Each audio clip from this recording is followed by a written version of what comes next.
Hey everyone, today I'm going to be showing you how to make these coiled macrame coasters, and I'm going to show you two different ways to end your coaster.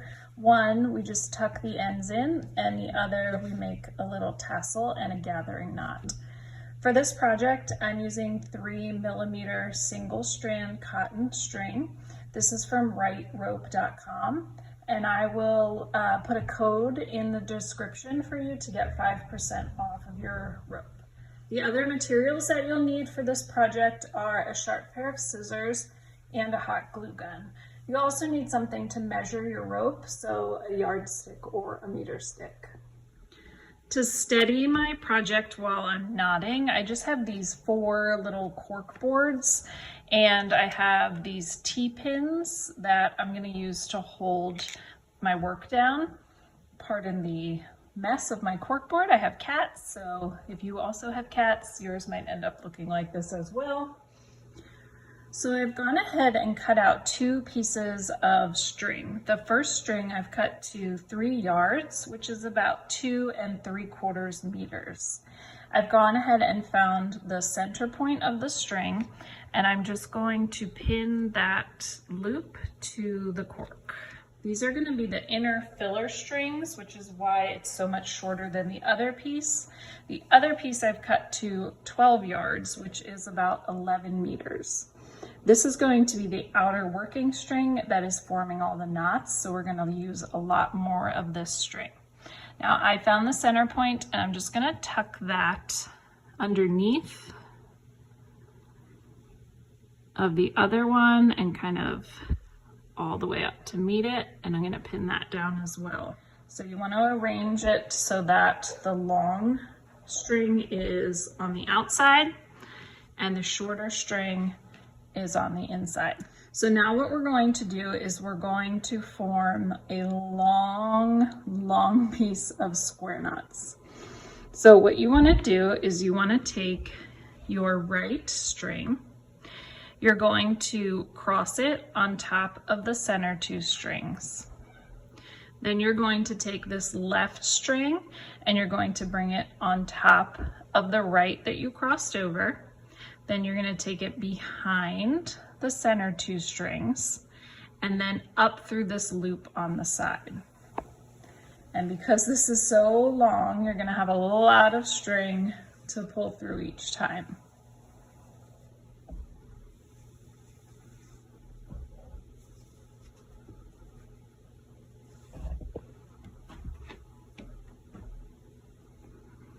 Now, once you have all that string through the loop, you're going to take these 2 working strings and you're just going to move this knot up to the top. Here you formed the first half of a square knot. What we're going to do is do the same thing, we're just going to go in the opposite direction. So this time the left string will come on top of the center 2. The right string will go on top of that, behind the center 2 and up through the loop on the side, and then pull all of that string through.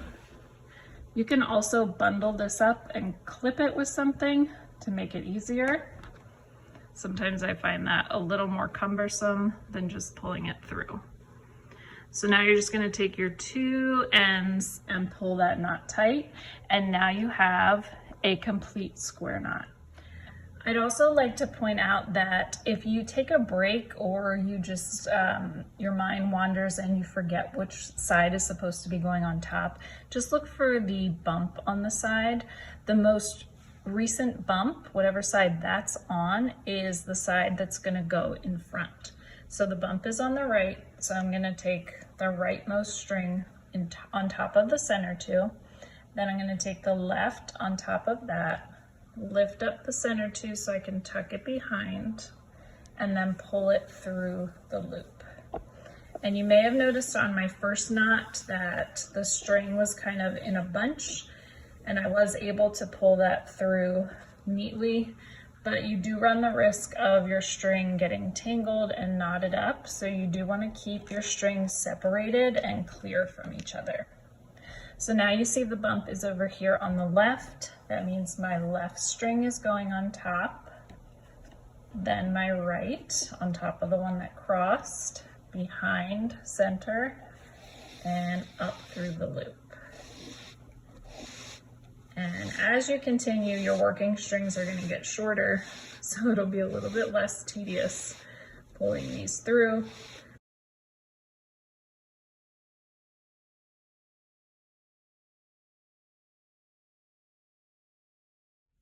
Now we're just going to continue making knots until we run out of this working string, and then we will coil up our coaster and clean it all up at the ends.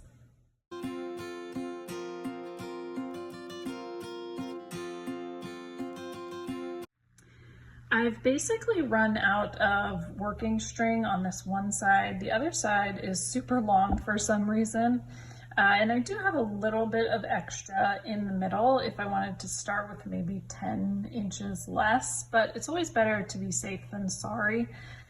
You can add string to these projects, but you can sometimes see where you've done that. So it's best to start with enough.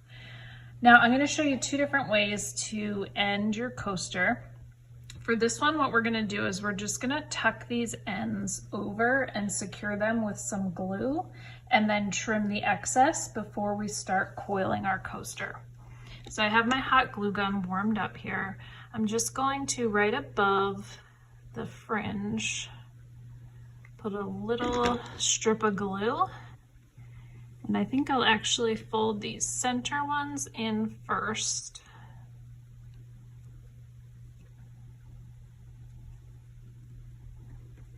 Because there is going to be possibly some overlap. So then I'm going to add a little more glue, kind of going toward the center from those working strings on the end, and just kind of tuck those in and over at an angle. And then press down a little to help secure all the little strands. And then you just want to take a very sharp pair of scissors. I use fabric scissors when I'm doing macrame, and just cut off the excess. And if there's some of the strings that didn't get secured, like this end piece, if you want to add a little bit more glue, just be careful of your fingers. And just tuck those in and secure them. Now, once you're ready to start coiling, you want to make sure that you tuck in on the same side as this end, so that it'll get covered once we get to there. So I'm just going to make sure that I'm starting on that same side, and I'm going to add a little bit of glue down the center, and then just take my starting end and tightly curl it in.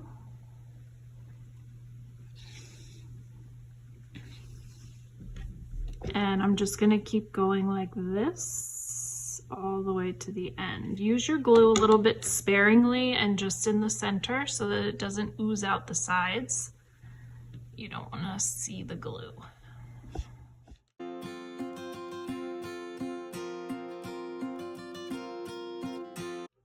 And then once we get to the end, you just want to make sure that you have some glue that goes all the way to where you tucked your string in.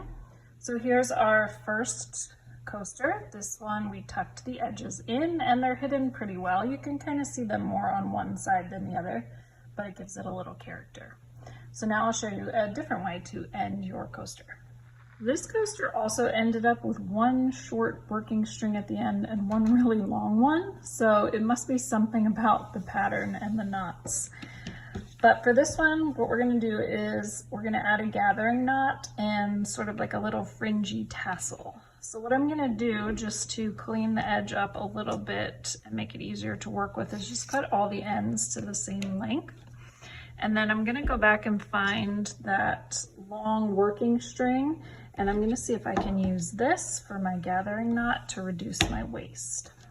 Just for reference, this extra piece of string ended up being 32 inches long. To make a gathering knot, what you want to do is take the end of your string and line it up parallel with the rest of your project. Then you're going to go down to about the end of the fringe and you're going to loop that string. Now you're going to hold all these together with one hand while you take the longer end of the string and you're just going to fairly tightly wrap this around the end of your project.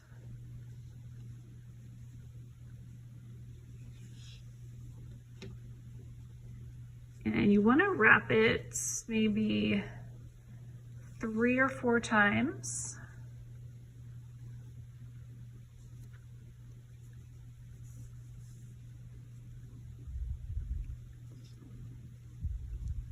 And that's what it's going to look like on the front. So once you have wrapped that 3 or 4 times, you're going to take the loose end that you've been wrapping and you're going to put it through this loop down at the bottom and pull that through. And then once that end is through, you're going to take this top end and you're going to gently pull. And you're going to see that it starts pulling the loop and the string, the other end of the string with it, inside that gathering knot. And if you made that tight, you might have to use a little bit of muscle. And then once it's hidden in the center, just take both ends and pull tight. Now you can trim off this one at the top. And you can also trim the one at the bottom. And if you want to clean up the other ends too, to make them a little bit more even, you just grab those and decide how long you want your fringe to be. Take some very sharp scissors and then just cut across all those ends. Now, when you make a gathering knot, you get a little bit of this fluff at the top where you trimmed. Normally, if you're going to see that, I would suggest you tuck it in with some scissors, but we're not going to see it since that's going to be glued into our project. I just want to make sure that to hide that fringe, that I curl in toward this side of my long chain. So this, I want to curl in this way so that it will get down to that fringe and hide it. So then I'm just going to do the same thing I did before, and I'm going to hot glue this all the way to the end.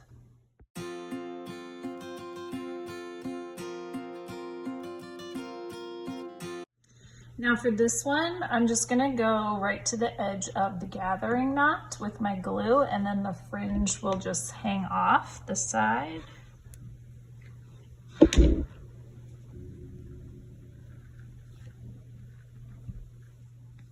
This gives you another option for finishing off your coaster, a different style, and it turned out really cute. You could also do a contrasting color for your gathering knot. You would just have to trim both ends. I left one end hanging down with the fringe just to sort of thicken that up. Here are our 2 finished coasters side by side, looking very cute. You can decide which way you like to end yours or make a couple in each style. I hope that you enjoyed this video. Please like, subscribe, and leave me any questions or comments below. Thank you and have a great day.